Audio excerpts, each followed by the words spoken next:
ಕಾನೂನು ಕ್ರಮ ಮಾಡಲೇಬೇಕು.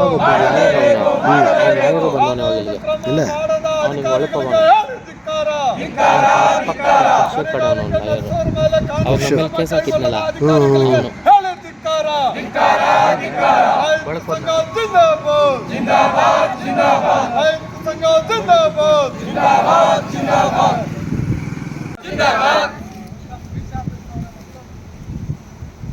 ಅಕ್ರಮ ಗಣಿಗಾರಿಕೆ ಈ ಕೂಡಲೇ ನಿಲ್ಲಲೇಬೇಕು.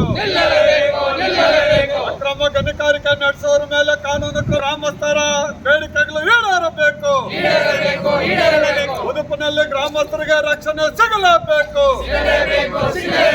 ಹೌಸಲ್ಲಿ ಗ್ರಾಮಸ್ಥರಿಗೆ ರಕ್ಷಣೆ ನೀಡಲೇಬೇಕು. ಗಣಿಗಾರಿಕೆ ವಿಚಾರದಲ್ಲಿ ಜಿಲ್ಲಾಧಿಕಾರಿಗಳ ಮಧ್ಯ ಪ್ರವೇಶ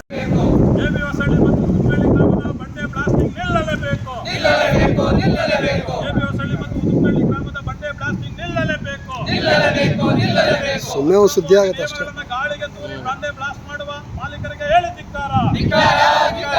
ಮಾಲೀಕರ ಮೇಲೆ ಕ್ರಮ ಕೈಗೊಳ್ಳದ ಅಧಿಕಾರಿಗಳಿಗೆ ಹೇಳಿ ಧಿಕ್ಕಾರ. ಮತ್ತು ಭೂವಿಜ್ಞಾನ ಇಲಾಖೆ ಅಧಿಕಾರಿಗಳಿಗೆ ಹೇಳಿ ಧಿಕ್ಕಾರ. ಮನೆ ಈಗ ನಾವು ಏನು ಮನೆ ಕಟ್ಟಿದೀವಿ, ಆ ಮನೆ ಧೂಳು ಹಾಕಿರ್ತೀವಿ, ಆ ಧೂಳುಗಳು ಇವತ್ತು ಕ್ರಾಕ್ ಬಿಟ್ಟಿದ್ದಾವೆ. ಅದೇ ರೀತಿ ಇವತ್ತು ಮನೆ ಗೋಡೆಗಳು ಕ್ರಾಕ್ ಬಿಟ್ಟಿದ್ದಾವೆ. ಮತ್ತೆ ಮೋಲ್ಡ್ ಅದು ಸಹ ಕ್ರಾಕ್ ಬಿಟ್ಟು ಮಳೆಗಾಲದಲ್ಲಿ ಮಳೆ ಬಂದ್ರೆ ಇವತ್ತು ನೀರು ಒಳಗಡೆ ಬರುವಂತ ಪರಿಸ್ಥಿತಿ ಆಗಿದೆ. ಮತ್ತೆ ಆ ಧೂಳುಗಳೆಲ್ಲ ಕ್ರಾಕ್ ಬಿಟ್ಟಿರೋದ್ರಿಂದ ಯಾವತ್ತು ಮನೆ ಬೀಳ್ತದೆ ಅನ್ನುವಂತ ಪರಿಸ್ಥಿತಿ ಇವತ್ತು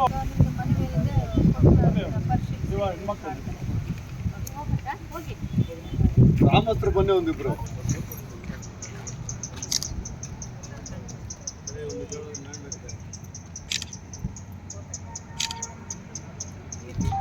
ತಿಂತಾ ಇಲ್ಲ.